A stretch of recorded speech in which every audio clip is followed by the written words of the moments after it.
अस्सलाम वालेकुम स्टूडेंट्स। आज की क्लास में स्टूडेंट हम पढ़ने जा रहे हैं topic certification of gas laws on the basis of kinetic molecular theory.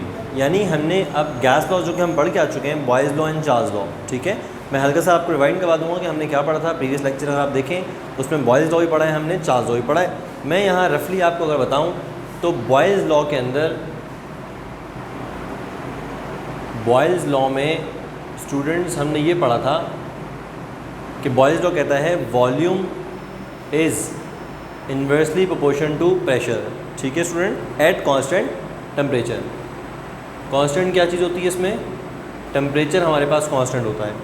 इसकी दूसरी स्टेटमेंट मैंने आपसे क्या पढ़ाई थी स्टूडेंट्स? मैंने आपको पढ़ाया था कि अगर यहाँ पर इज इक्वल टू के बाद कांस्टेंट आएगा, this P will multiply with V and it will give you P V, product of volume and pressure. Product of volume and pressure become constant. K is constant. Constant at constant temperature.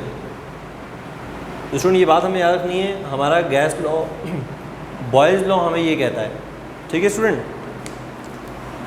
अब हमने boys law को prove करना है, हमने boys law को certify करना है, हमने बताना है कि बॉयज़ लॉ बिल्कुल ठीक कहता है on the basis of kinetic molecular theory. ठीक है, certification of gas laws from kinetic theory. Kinetic theory से हमारे पास जो इक्वेशन आई थी हम उससे स्टार्ट लेना है, और काइनेटिक थ्योरी से जो हमारे पास इक्वेशन आई है स्टूडेंट, वो इक्वेशन है P is equal to 1/3 rho V bar square. यानी ये pressure on the basis of kinetic molecular theory, ये हमारे पास इक्वेशन आई है। इस इक्वेशन को मद्देनज़र रखते हुए हमने बॉयज़ लॉ को डिड्यूस करवाना है, डिडक्शन ऑफ बॉयज़ लॉ। क्या होगा डिडक्शन से, क्या हमें पता चलेगा? ये यहाँ मैंने मेंशन किया है, by deduction of gas laws from kinetic theory of gases.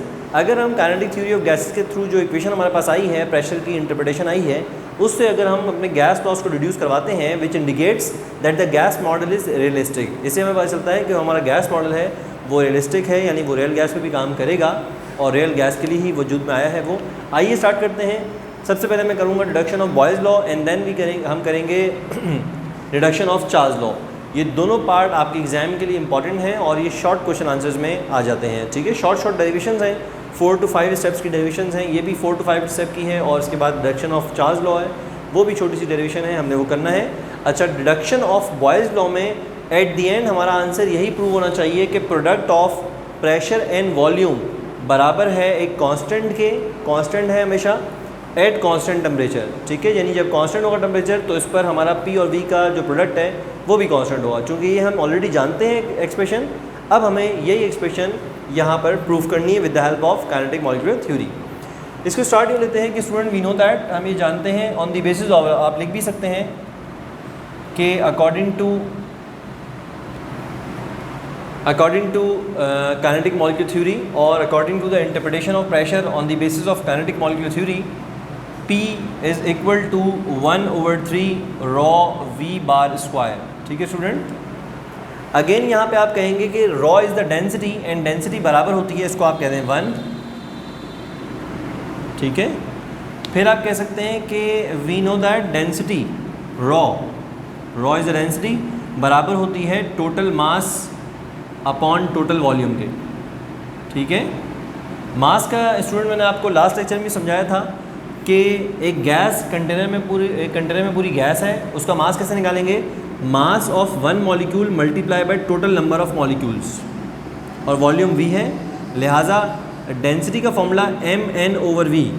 ठीक है स्टूडेंट, मैं फिर से रिवाइज कर रहा हूँ, m is the mass of one molecule of a gas when multiplied with the number of molecule present in the container, it will give you the total mass of the gas, and when total mass divided by the total volume of the cylinder, then you can get the density।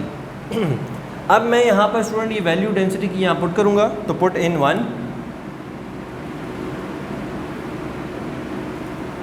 जैसे ही मैंने put करता हूँ तो मेरे पास pressure बन जाता है, pressure बराबर है 1/3, देखते हैं student, mn/v V bar square. फिर से बताऊंगा आपको, ये वेलोसिटी है, ये वॉल्यूम है, इनको आप कैंसिल आउट नहीं कर सकते, ये मीन वेलोसिटी का स्क्वायर है, जबकि ये आपके पास वॉल्यूम है। ठीक है स्टूडेंट, नाउ वॉल्यूम यहाँ पर डिवाइड हो रहा है, वहाँ जाकर आप मल्टीप्लाई कर देंगे, ठीक है। सिर्फ आपने वॉल्यूम को यहाँ डिवाइड है, वहाँ जाके मल्टीप्लाई करना है। तो ये आपके पास बन जाएगा P मल्टीप्लाई बाय V, ठीक है। P multiply by V divide by is equal to 1/3। अब स्टूडेंट देखिएगा 1/3 मल्टीप्लाई बाय n। मैं यहाँ n लिख रहा हूँ क्योंकि मैं m और v बार स्क्वायर को एक साथ करना चाह रहा हूँ, ठीक है। मैंने क्या किया, सिर्फ m को मैंने v बार स्क्वायर के साथ कर दिया और n को मैंने बाहर सेपरेट आउट कर दिया। अब आप देखिए स्टूडेंट यहाँ पे क्या बन गया मेरे पास, m v बार स्क्वायर। क्या m v बार स्क्वायर से आपको कुछ याद आ रहा है? यस, आपको याद आएगा काइनेटिक एनर्जी। काइनेटिक एनर्जी का फॉर्मूला है half mv bar square which is the average kinetic energy of molecules. तो आप यहाँ क्या करेंगे स्टूडेंट, हाफ से मल्टीप्लाई करवाएंगे, यानी 2 से डिवाइड करवाएंगे, तो यहाँ पर 2 से मल्टीप्लाई भी करवाएंगे। तो आप लिख सकते हैं multiply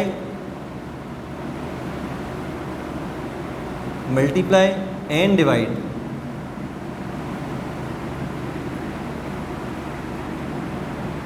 right hand side by 2। Right hand side को मल्टीप्लाई एंड डिवाइड बाय 2 करवाना है आपने, ठीक है। मैं यहाँ पे ऊपर सॉल्व करूँगा स्टूडेंट, आप देखिएगा मेरे पास बच जाएगा P V is equal to, P is the pressure, V is the volume, is equal to 2/3 n, और अंदर आ जाएगा हाफ mv बार स्क्वायर, ठीक है स्टूडेंट्स।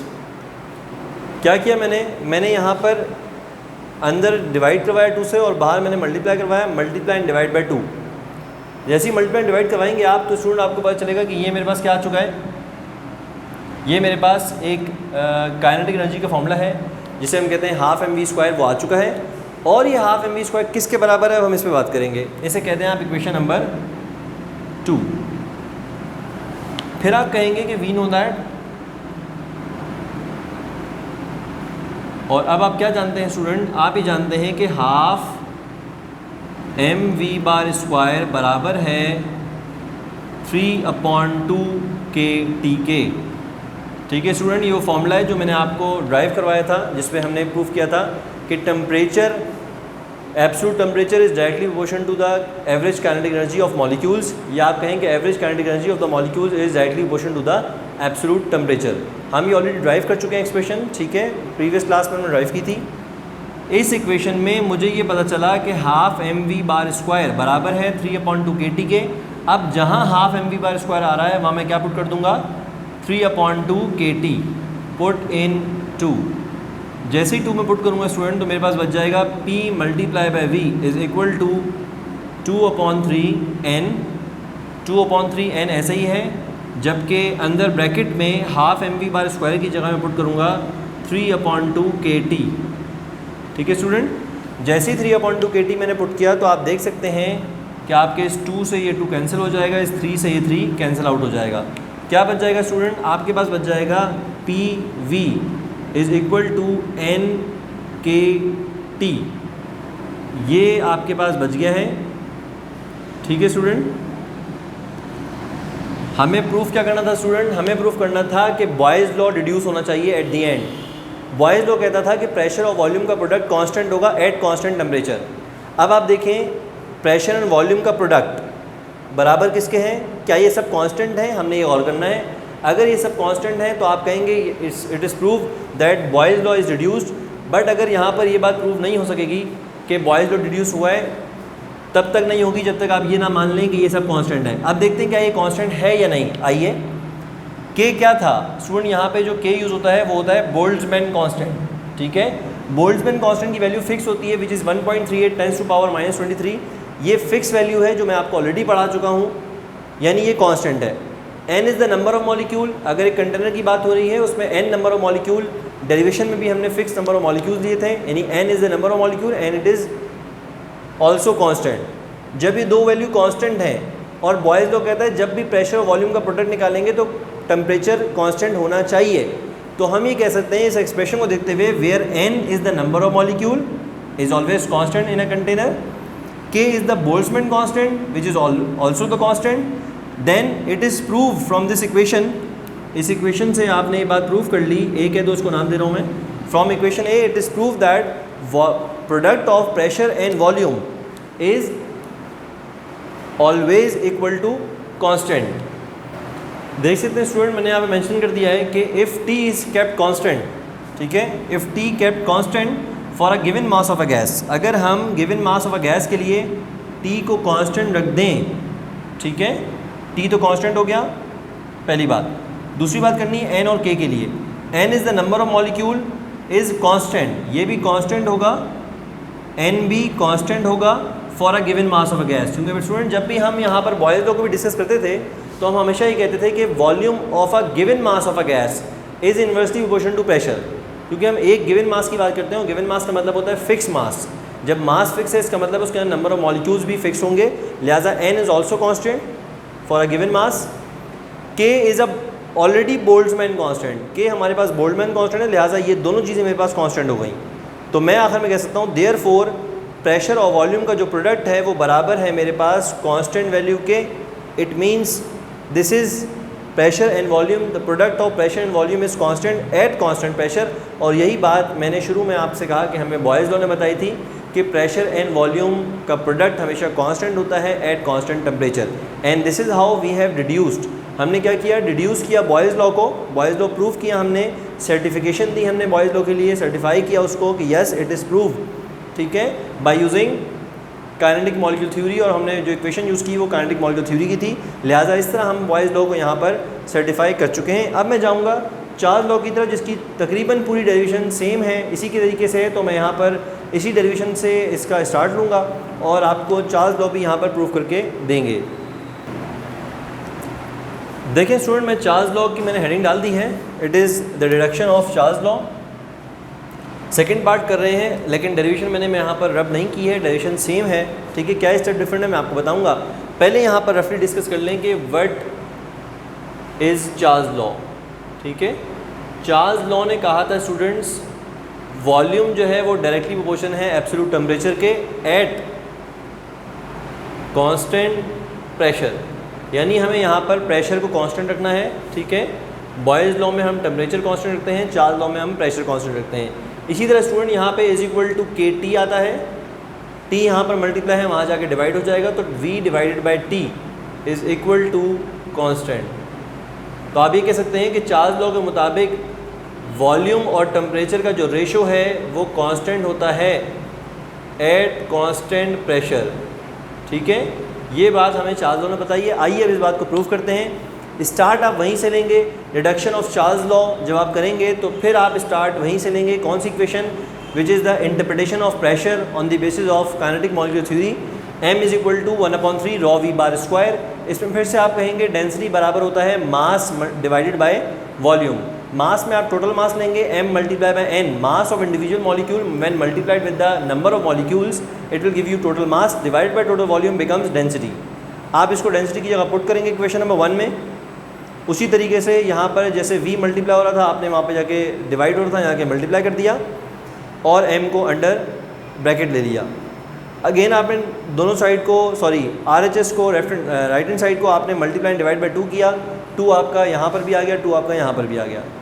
यहाँ पर आपका फॉर्मूला बन गया काइनेटिक एनर्जी का, एवरेज काइनेटिक एनर्जी, और आपने इसकी जगह एवरेज काइनेटिक एनर्जी का जो फॉर्मूला होता है बराबर होता है 3/2 kT के। आपने 3/2 kT उठा के इस जगह प्लेस किया।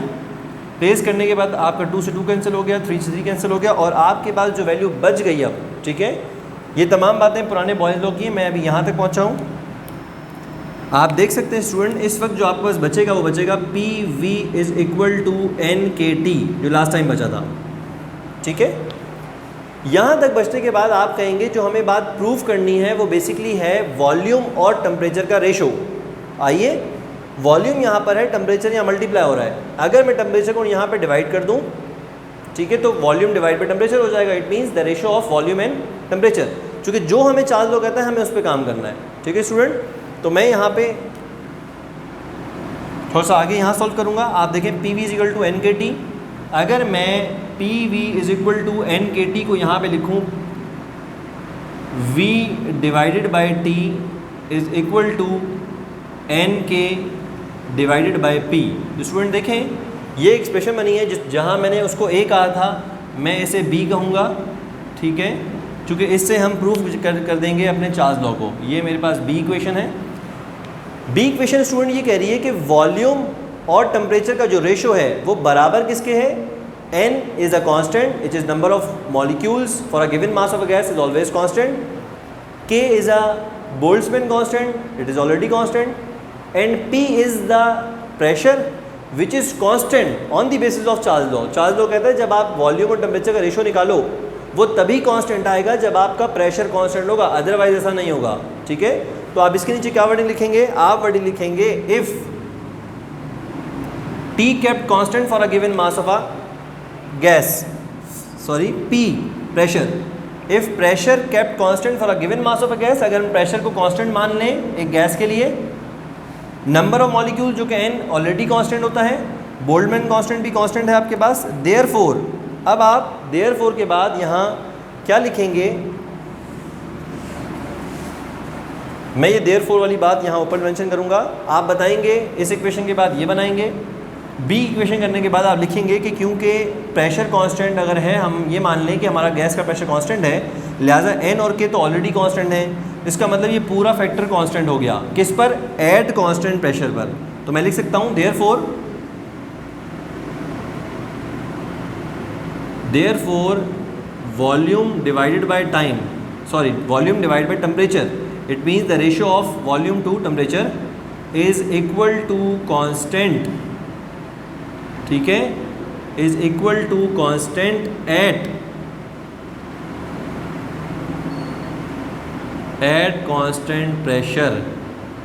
ठीक है स्टूडेंट, यहाँ पर आप देखें तो हमने बॉयल्स लॉ को रिड्यूस कर लिया, जो हमारा बॉयल्स लॉ हमें कहता है, हम ऑलरेडी पढ़ चुके हैं इस चैप्टर के स्टार्टिंग में, वो मैंने कहाँ से प्रूफ किया, मैंने interpretation of pressure on the basis of kinetic molecular theory से मैंने इसको एक्सप्लेन करते हुए आपको लेके गया हूँ, और फाइनली हमने प्रूफ किया है कि ratio of volume to temperature is always constant under the condition which is constant pressure. तो इस तरह स्टूडेंट आज की क्लास में हमने दोनों गैस लॉस को सर्टिफाई कर लिया है, और ये क्वेश्चन हमारे पास 4 मार्क्स की इंपॉर्टेंट रखता है, 4 मार्क्स के लिए पेपर में सेक्शन बी में आ सकता है, लिहाजा इसकी अच्छी सी तैयारी करें आप और इसको अच्छे से समझें, कॉन्सेप्ट आपका क्लियर होना चाहिए, और कोशिश मैंने की है कि इस क्लास के थ्रू आपके कॉन्सेप्ट को मैं क्लियर कर सकूँ। ठीक है, होपफुली क्लास आपको समझ में आई होगी और मज़ा आया होगा। इंशाल्लाह नेक्स्ट टॉपिक के साथ मिलते हैं नेक्स्ट क्लास में, तब तक के लिए इजाज़त दें स्टूडेंट्स, अल्लाह हाफ़िज़।